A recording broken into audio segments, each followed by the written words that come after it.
Great. So, hoping everyone can hear me at the back. That sounds good, thank you. So I'll introduce myself. I'm Ruth Herbert. I'm the CEO of the Carbon Capture and Storage Association.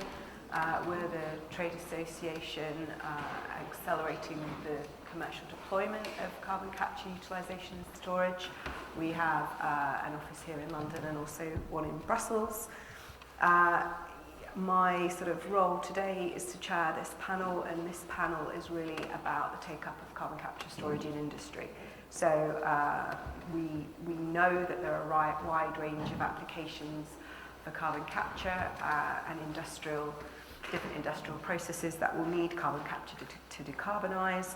So we're going to talk to experts in that field here, companies that are doing it, organisations that are looking at how to accelerate it within industry. And I think we're trying to look forward in this session. So over the next 10 years, what are the key gaps in policy, what needs to happen, and how do we see this market growing? And I think sort of the decarbonisation of product ranges is really what we're talking about here. So without further ado, I'll start and introduce the panel members. So we've got Claude Lorea from the Global Concrete and Cement Association. We have, not in the same order, but we have Joerg from Liquide. We have Theulen from Heidelberg Materials, and Jason Frost from Aker Carbon Capture.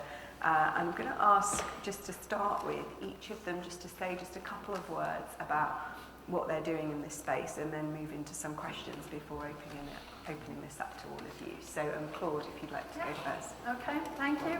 So as you said, I'm representing the Global Cement and Concrete Association. I think I can proudly say we are the only and the first association of a so-called R2 abate sector to have published a roadmap to produce net zero concrete by 2050. GCCA, so the Global Cement and Concrete Association, represents 43 leading cement companies. So it means we represent 80% of production in the world outside China, but we also have a few key Chinese players in our membership. And why I'm explaining this is because we have a plan, we have a roadmap. We are using all possible levers coming from concrete is an essential material, and we won't build the world we want to build for tomorrow and this net zero world without concrete. Look around you, school, hospitals, infrastructure, water, sanitation, renewable energy. So it's clear the society still needs that essential product. And so we are looking at using this product efficiently throughout the whole value chain, producing it more efficiently. There are measures to reduce energy consumption, measures to substitute fossil fuel by alternative fuel, by waste. We can reduce the so-called clinker. Ratio clinker is the glue of concrete into concrete. But at the end of the day, what our roadmap says is that we will need 36% of our CO2 reduction are going to come from carbon capture, use and storage. So our industry cannot deliver this net zero roadmap without carbon capture. We don't need carbon capture to capture fossil fuel related emissions, but we need carbon capture mainly to capture our so-called process emissions. So clinker cement is made out of limestone. This is very abundant raw material, and I guess there are a few chemists here in the room, but it's a very simple reaction. But the limestone is calcium carbonate, and therefore when we burn it, it emits CO2. So really, CCS is essential to our sector, and after the release of roadmap, we are really trying as the GCCA to help our members to be ready to deploy this technology. Now, a last word of introduction. Our industry has committed to an intermediate target, so it's net zero concrete by 2050, but an intermediate target of 10 commercial scale CCS plants by 2030. And also this decade, and it's only now 7 years left at the end of this year, is to be ready to deploy, because 36% of our emission reduction with CCS means actually that as from 2030, our sector will have to build 1 carbon capture plant every week. So that's to say why I'm here. Absolutely right. Well, there's a challenge. So do you think, what's your role in all of this? How can you help? Yes, I'm the VP Markets and Energy Transition in our Large Industries business line. So with my team, I'm looking at the low carbon transformation of the industries that are Air Liquide's customers. And at the same time, also looking at new industries that could become our customers because they are facing similar challenges. And the cement industry is a very promising candidate for us. And this is about CO2 because we are serving energy intensive industries and CCS is an essential element to allow them to follow a trajectory towards a 2050 carbon neutral target that most of them have in the meantime committed to, including ourselves. What makes us a bit different, we are an outsourcing provider, so we depend on our customers following this pathway, and then we can accompany them. And this is where we believe we have a value to bring, and outsourcing means we build, own, operate process units that are a bit on the sideline of the core business of our customers. We bring operational excellence and competence on this, but much more important than that, our business model relies on building synergies and bringing value through aggregation of needs of clusters of industries.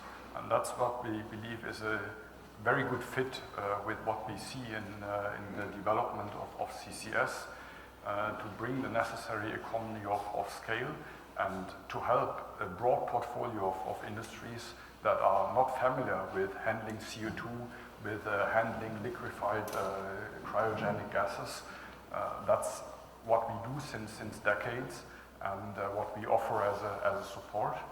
And that's what we see as a very good business opportunity while also helping everyone to achieve their climate objectives. Thank you. That's great. And we'll dig a bit more into some of the projects in a moment. And Heidelberg is a pioneer in this. So Claude, tell us a little bit about sort of where your projects and ambitions are at the moment. Yes, let me say we have a clear target to be carbon neutral by 2050, as Claude indicated, but that's very far.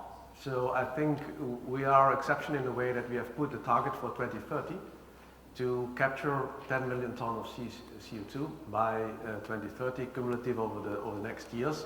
And for that we have lined up a whole portfolio of projects. So we have announced 8 large-scale CCS projects to deliver to that target.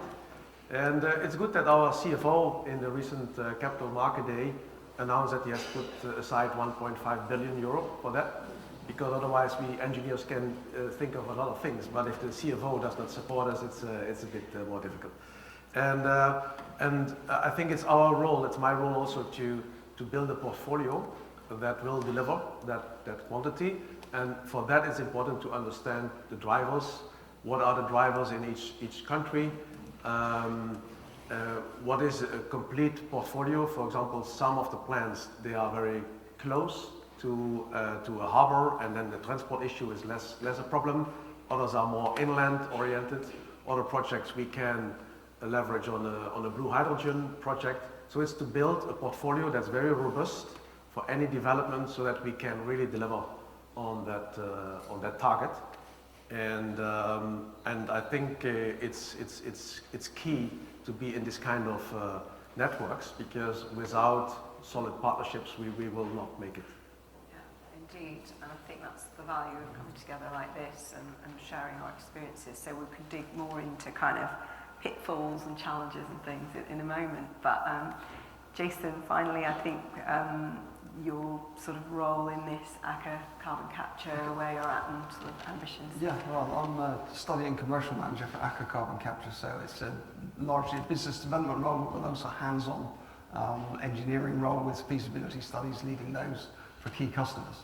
Aker Carbon Capture is a new company, only been existed for just over 2 years. We formed out of Aker Solutions, where the technology had been developed for the past 20 years. So we have at the moment enabling technology, which is being deployed, of course, with yourselves at Heidelberg Cement. Also being deployed at a waste-to-energy plant in Holland called Twents, which is a much smaller scale plant, 100,000 tonne a year. These are the only two, I think, where industrial plants currently under construction in Europe. And that's very important to note, because we're all very excited about CCS. We've got lots of projects in delivery, but the actual deployment and construction is taking its time. The two contracts we have at the moment were both awarded in excess of 2 years ago. So, yeah, that puts it into perspective. We need to speed up. So we have a target and a plan to get 10 million tonnes a year under contract by 2025. It's getting a bit closer now. We still need the governments to speed up, not just in the UK, but in other countries, and start permitting the plants. But we see a very strong supply chain, a huge amount of deployment and a huge amount of interest. Absolutely. I mean, we did some work just on the UK in terms of the demand. It was kind of 70 million tonnes to be captured and stored by 2035 from a range of locations in the UK. So there's a lot to do. This issue of pace and kind of time is running out to meet these interim targets and set ourselves on a clear pathway to 2050.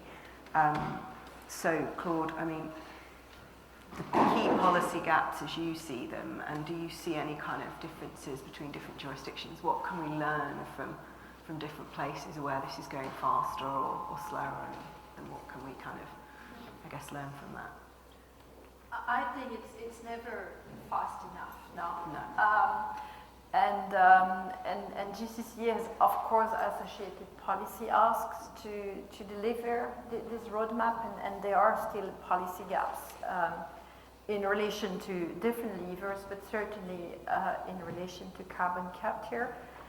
What we still need, and we heard this throughout the day, we still need to have a business case for CCS, and I mean, I'm monitoring our members' progress, and we now have 35 demo, pilot, full-scale projects being built. The 8 are part of the 35. And I know there are another 100 in the pipeline through an inquiry of our members. But those projects are mostly supported by finance. The Innovation Fund, from what we heard about the Innovation Fund, there are 4 carbon capture projects for the cement industry. We have all the support from DOE in the US and other kind of funds. But to make sure we have a business case for the future, we need what I like to call the pull and push policy. So deployment drivers, and be sure that those projects are going to be sustainable. And we need carbon pricing on one end, and that's what I call the kind of push policy. And we also need green product procurement policy, so that there is also a wish from the market to buy those cements that have been produced with lower CO2 footprint. So it's really the push and pull policies, and that will help to build the business case for when we will be rolling out the deployment. Clearly also what is missing, and I believe this is one of what is really slow, is all the infrastructure for transport and storage, because it's all good. My industry 35 projects are about capturing the CO2, but the other problem afterwards is what do you do with the CO2 you have captured. We know that Liquide, they have a nice pilot, but the CO2 is captured and then thrown back into the atmosphere because there is no storage solution.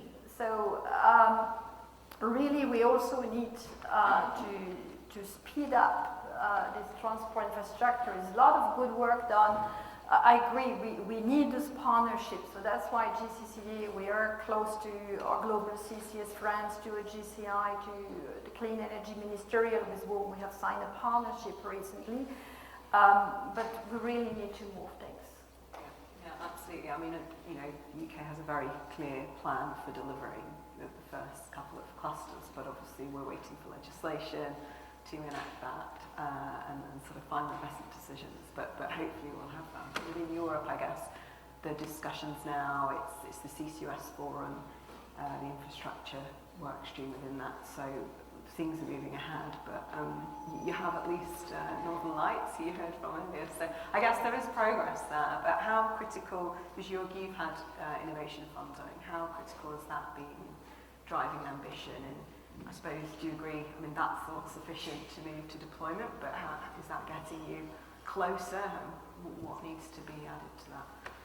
Yes, so I think in our view, the Innovation Fund has been so far the most effective instrument in Europe to get things moving.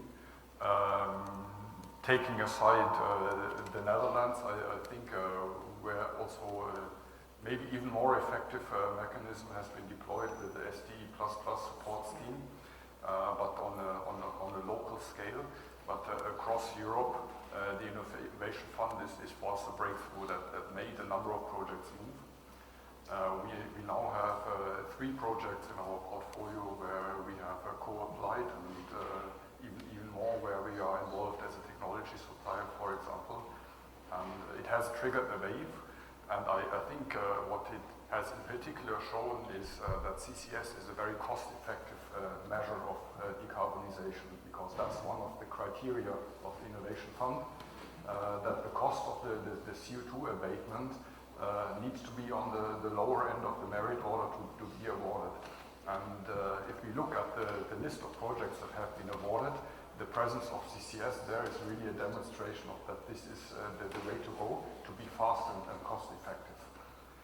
And if I take the example of one of our flagships in Northern Europe, the K6 project with Equion, and I can put in the same sentence also the Kairos at Sea project and Antwerp. It also shows that partnership is needed to be successful. And that's what we, I think, also see in a number of those projects, that finding the right partners is a key to success.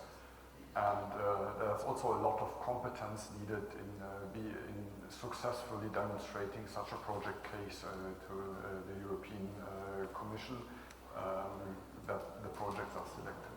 Yeah, and how do you find sort of those partnerships in terms of it's kind of a new way of doing business, isn't it, to come together around shared infrastructure and stuff?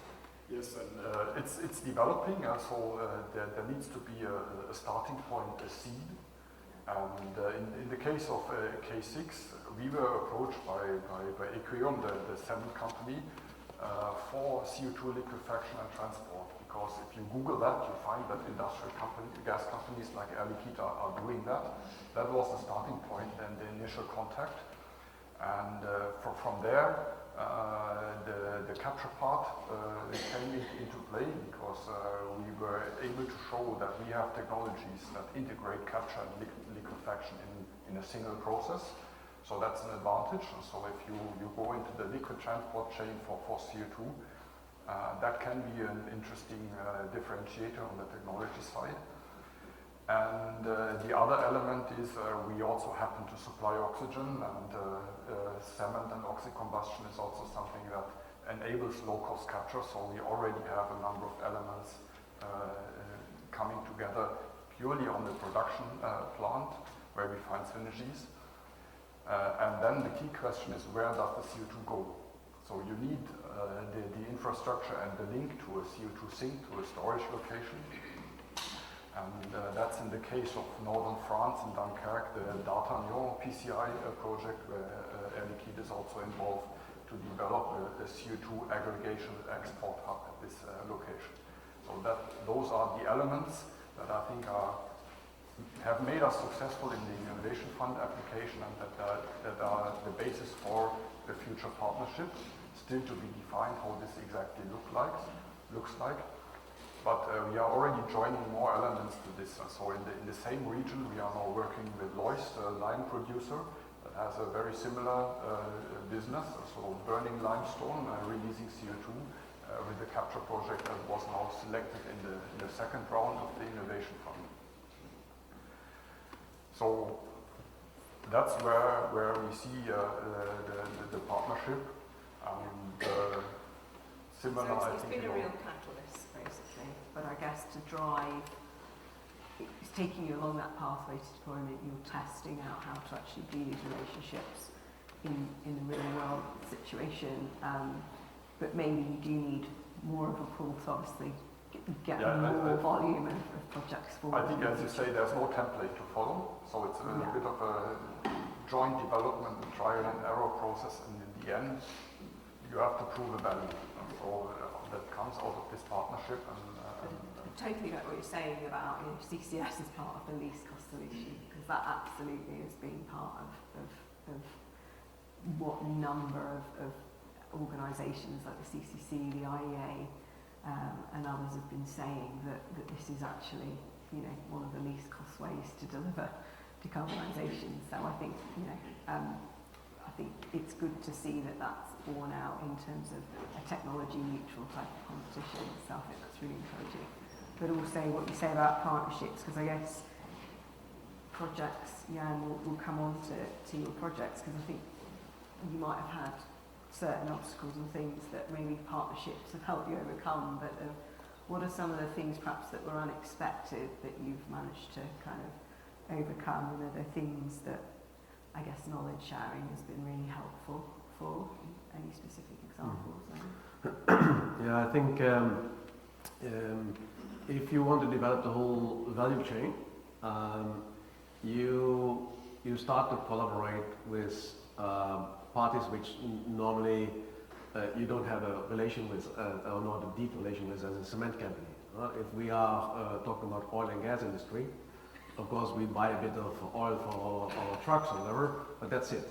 So if you then start to work on a strategic partnership, working on an end-to-end solution, then it's also very important that the cultural fit between the two type of companies is being understood, because it's very different. The decision making in the cement company is very different from the oil and gas industry, yet you have to develop a common project. And if the decision making from your partner is on a completely other track, then this might really cause delays and frustration. And I think this is very one of the nice things to also to discover, how this other world is kind of stick together, and how you can still, by each time going back to your what you share in common, to deliver a full value chain, which brings you back on track to find a good solution. And I think this is one of the unexpected things, because technology-wise is difficult, stakeholder acceptance is a difficult thing, funding is a difficult thing, but let me say the cultural fit along the value chain really was something unexpected. Yeah, absolutely. And Jason, I think there were some technical innovations and innovations that will bring down costs and things like that, but are there any other kind of, I suppose, experiential innovations that will make this a bit easier for the end user? What is it that you're looking at? Things like capture as a service and those kind of things. Yeah, I mean, everyone thinks of technical innovations, they think of alternative technologies, different solvents, MOFs, cryogenic, those type of things. Those are all exciting, and some of those are very early on the technological journey, and of course we're following those. But what's important to us is to develop the technology we currently have in-house, because that's accepted, and make that better. So we have programs of looking at current solvents, improving their capture efficiency, so doing additional testing in various different test sites we have, looking at improving the energy penalty, of course, and looking, of course, improving the HSE characteristics. And of course, on the other side, we also have a mobile test unit in Aker Carbon Capture, which is used to test on different flue gases.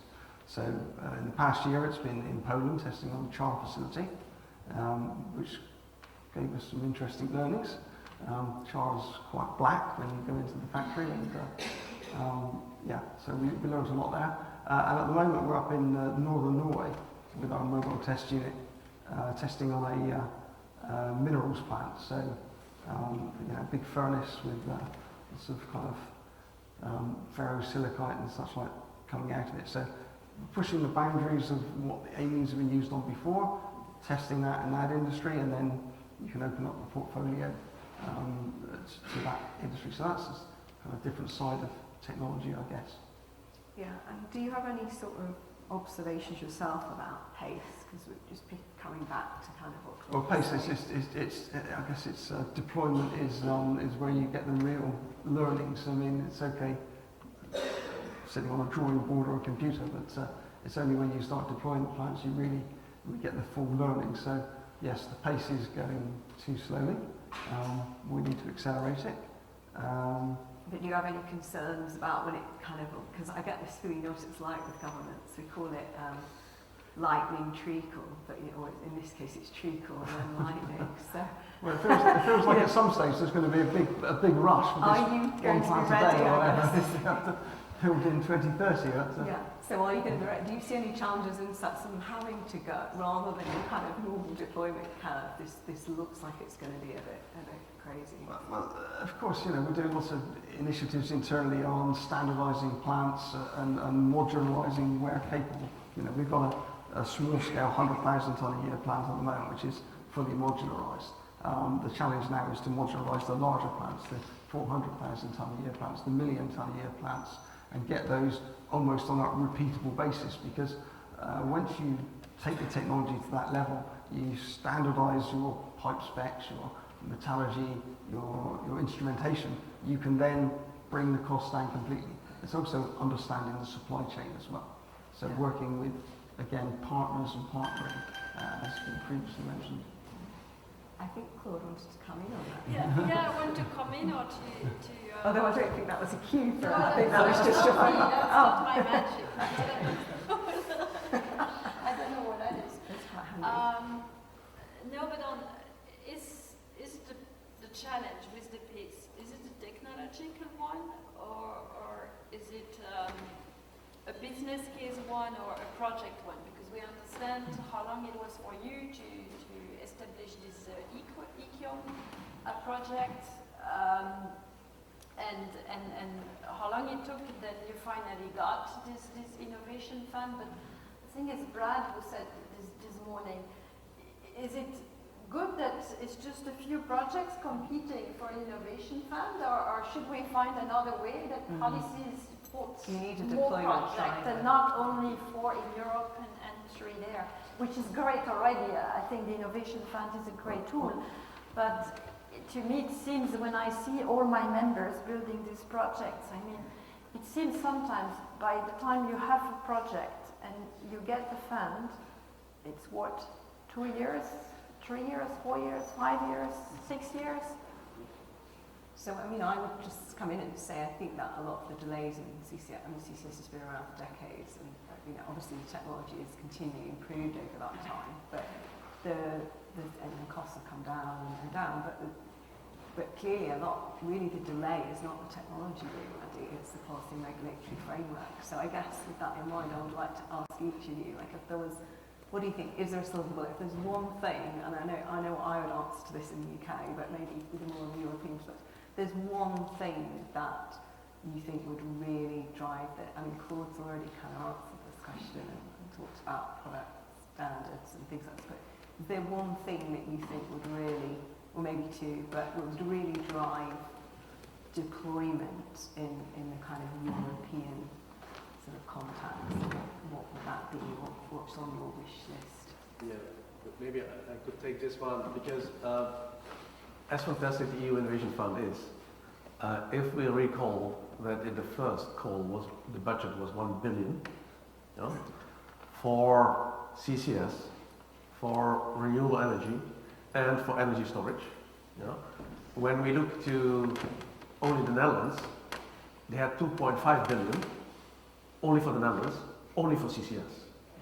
So you can see that with 1 billion, how fantastic the program is and how much it sparks things. It was oversubscribed by a factor of 20. The second call was less oversubscribed because people know, okay, you can make a fantastic project, but there is a limited chance.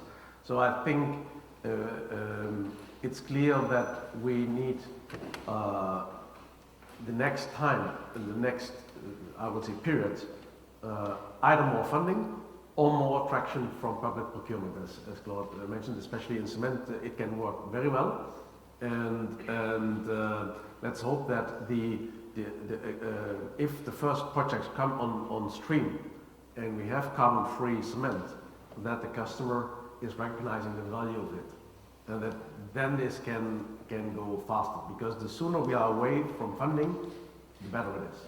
We don't want to wait for funding, but the funding at this point in time on the European level, it's relatively small and will not accelerate the deployment. I mean, just on this, how confident are you that there will be a premium for the low carbon products? And is there anything so public procurement obviously, but are there standards obviously important there? How do you think that will evolve, or is there something we need to ensure that that's the case? Does anyone have thoughts on that? Yeah, I think it's difficult to assess. It's difficult market per market. What gives a lot of confidence is that if you look to, for example, if you look to a construction, if you look to a house, a normal house, then the price of cement is only 2% of the cost of that specific house. But the carbon footprint of the cement in the house is substantial. So if you want to have the embedded carbon of your construction down and your cement price is double, your house will be 2% more expensive. But the carbon footprint will go significantly down. So in that sense, it's a matter of a bit of change of mindset, that this will not kill your economy, but it will embark on really going faster in the decarbonization track. So I think there is a lot still to do, both from let me say industries like us to offer that and to make this clear, as well as public procurement officers. And then I'm sure there is quite a lot of potential there. Anyone else wants to come in on the one thing or two? Two things. I think one thing, the main thing that we need is certainty of carbon price. So if we have a carbon floor, like you have with 45Q, like you have in the Netherlands, in Denmark and Norway, you've got visibility of certainty, so you can get financing and funding. And then the challenge then is to get the cost of the plant and the infrastructure and just the full chain to within that carbon price. But at least you have certainty and you can do things with certainty. Of course, the thing that the elephant in the room is always the storage. The storage needs to be there. If the storage is there, people will come. Build it and they will come. Yeah. So I fully agree on the carbon price, and so that is a game changer if this is predictable. I think with all we heard today, we would all agree to that. It's not so easy to get to this point, so it's on my wish list, but not on a very high probability to materialize, unfortunately.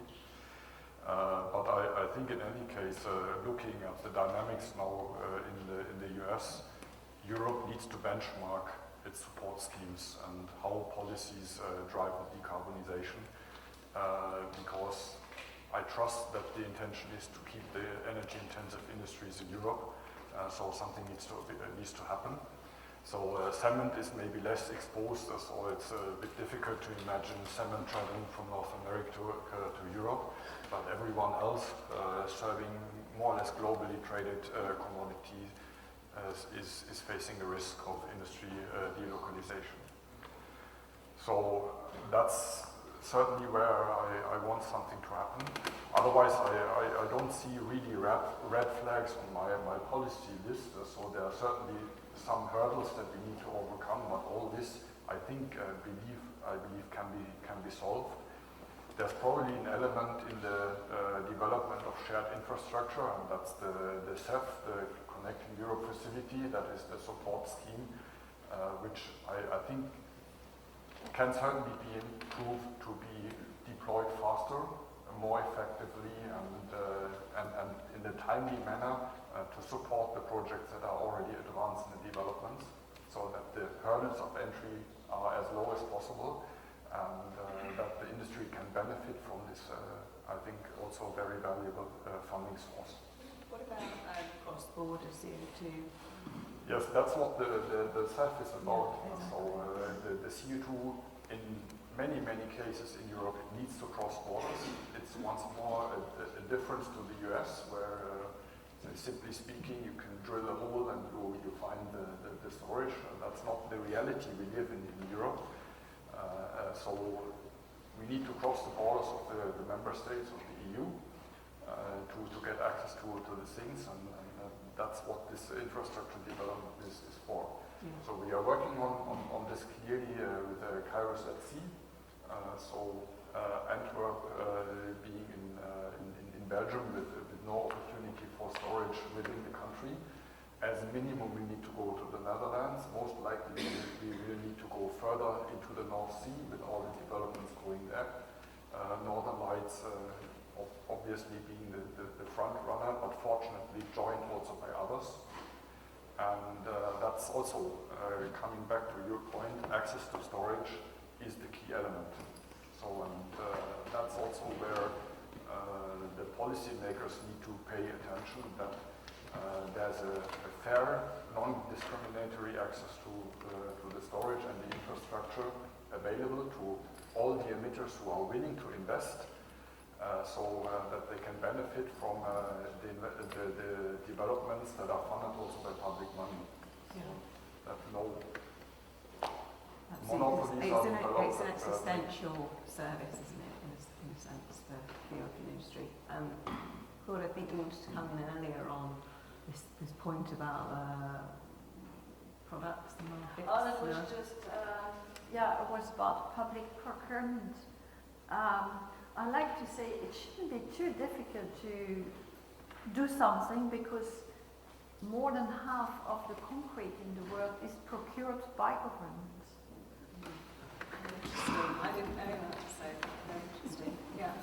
So on that, I think that's been a really good kind of set of proposals there for governments to take away. I'd really like to hear from the audience now in terms of any questions, comments they have on what they've heard. I think we've got about sort of 15 minutes for questions. So has anybody in the audience got a question for our panellists? Wake people up. Yes, Jared, you'll pick us up. You mentioned political procurement as an efficient mechanism to restore deployment. Do you see that conversation occurring in various regions or specific countries? We see that conversation going on, and it's a conversation GCC is part of, yes. And as I said, this is what I see as the push policy. There are different working groups also, because I'm not saying it's easy, because you need to define what is green or low carbon cement and where in the value chain. So I'm not saying it's easy to define. The standard might be difficult, but yes, it's a conversation that's going on. The question is whether the market will be responsive. This is what Jan says. If I may also comment on this, because everyone usually says 2-3% of the cost of a house, cement or concrete is 2%. This is true in Europe. This is not true everywhere in the world. So what Jan explained is different elsewhere in the world, where other costs are lower than in Europe. Yes, at the back there. Yes, I'm Bill Daldy from Altera Infrastructure. I'll preface this question by saying that we're a large-scale CCS infrastructure provider, but please don't let that influence any of your answers. First of all, I want to commend you on the 10 projects by 2030. I think that's an excellent firm target to shoot for, and that's an excellent example. I'm curious if, two questions really. One, what's stopping us from going further? I referenced some conversations I've had with some emitters that they were looking to capture CO2 that was within the scope of ETS, but ignoring emissions that they still had on their facility that were outside of the scope, and are we missing an opportunity there?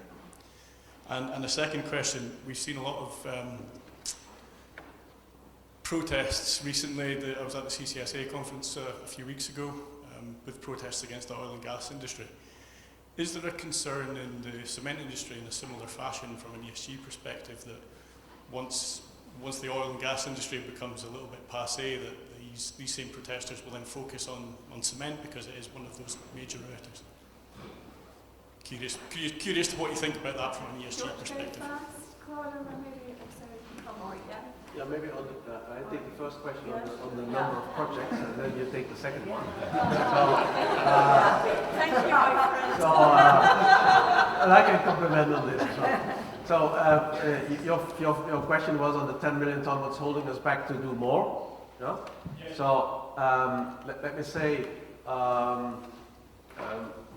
each project needs to have its business case.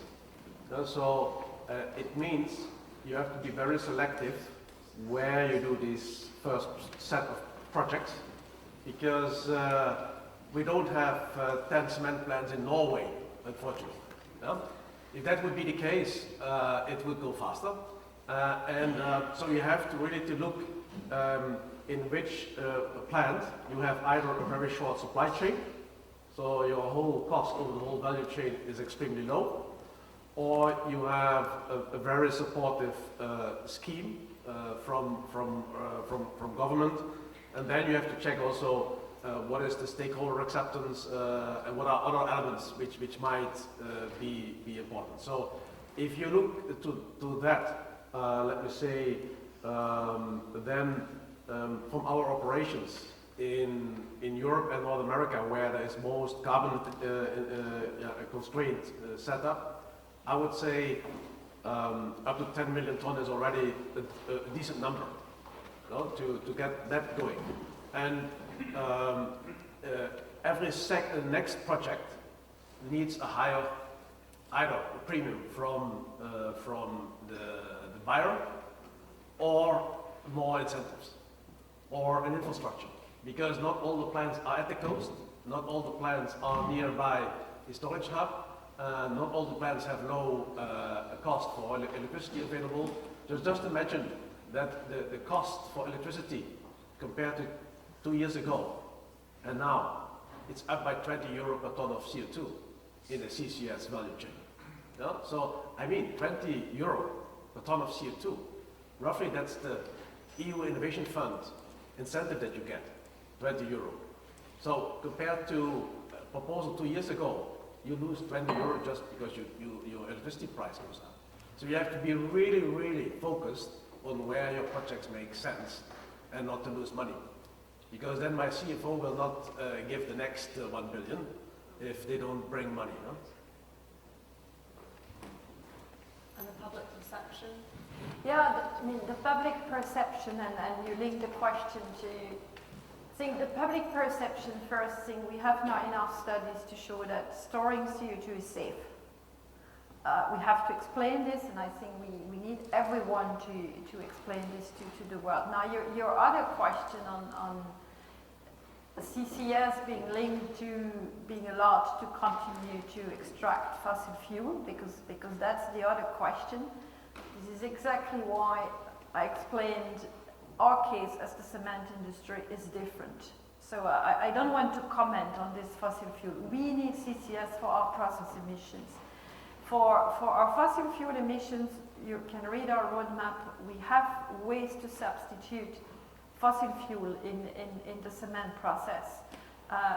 The cement kit is a fantastic tool to use waste from all kinds of industries and societal waste. So we can substitute fossil fuel with biomass from waste, with different waste. But our process emissions are unabatable, and so we are not using CCS to continue extraction of fossil fuel.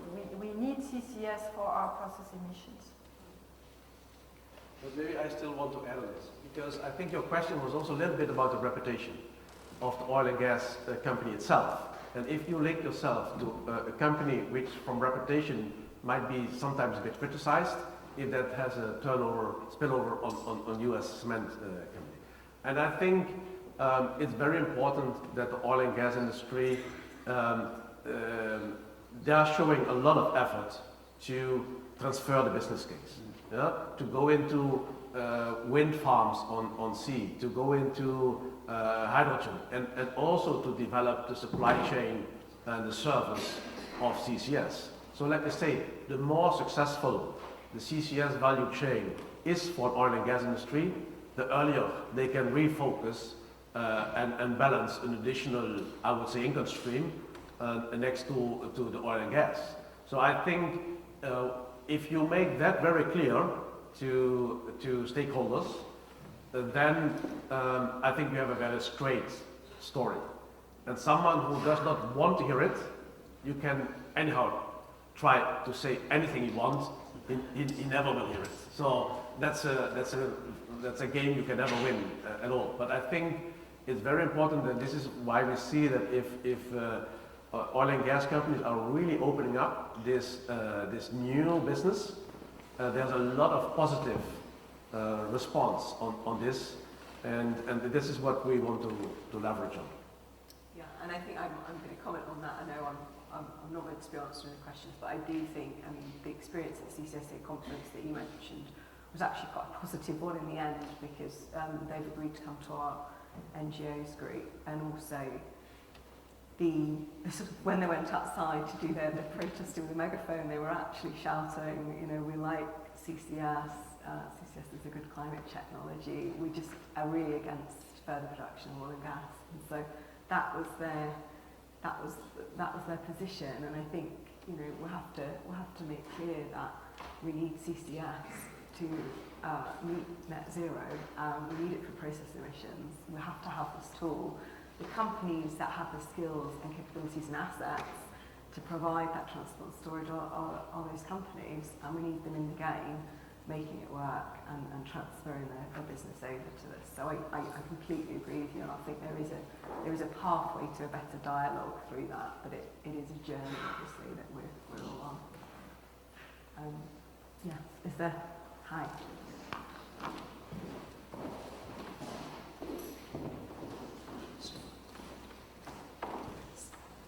Tom Hills from Calyx again. At the beginning of the forum, we were talking about, or you were talking about, the 10 by 2030 target for the for applying CCS across cement, and also I think Claude, you mentioned essentially that we need to get to 1 a week, so we're going from roughly 1 a year to 50 a year.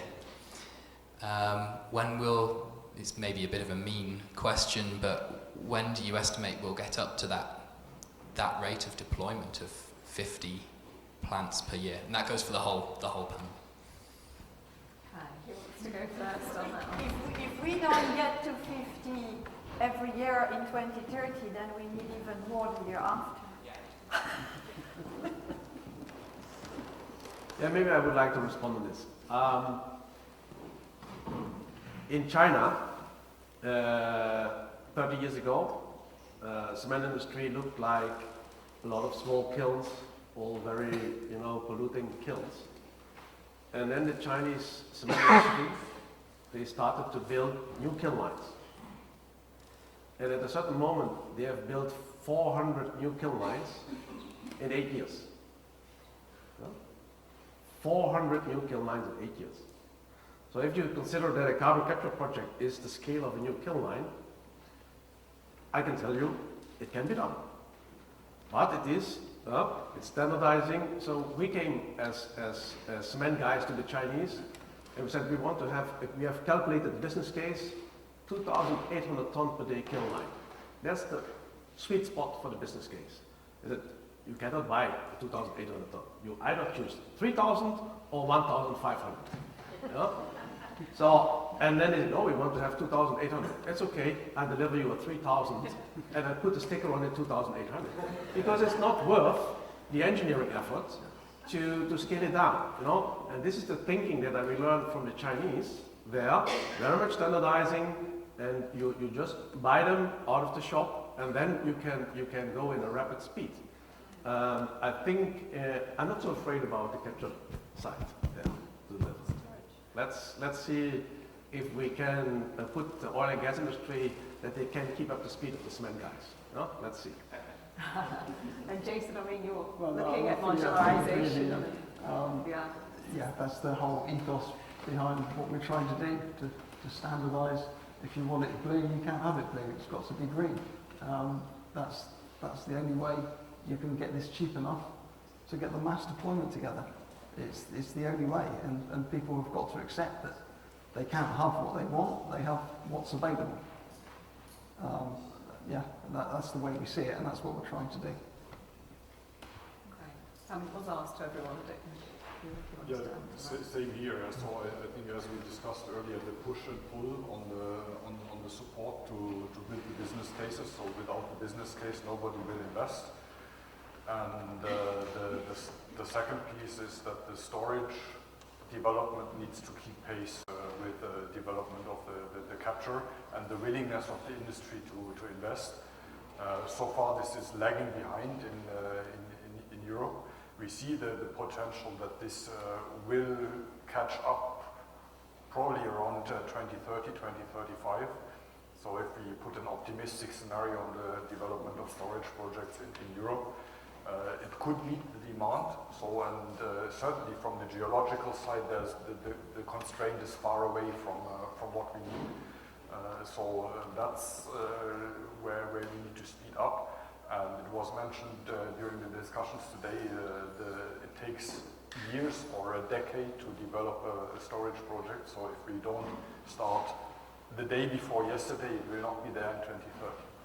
While a capture project, within 3 years, capture, transport, all this can be done. It's on a much shorter time scale. So we need to be careful that we are not losing the traction by not having this time differential in mind. Great. So I think, I'm going to sum up that discussion because, clearly we need to go faster, we need to do more. 2030 is a real deadline. It's a huge deadline, and to go from just a couple of projects through the Innovation Fund to the scale of deployment that we need to see on that timescale. We need deployment drivers. Government holds the key to those. Government procurement is really key. ETS is key, but probably other drivers, funds that can be drawn down automatically, access to those drivers for all the industry. A storage pipeline that is developing in parallel and getting ready for the 2030s. It's challenging, but it can be done. Modularization is a big enabler, as well as partnership, collaboration, learning lessons, which is why we're all here. So hopefully that was a good summary. I just want to thank you all for taking part and thank you for the experts.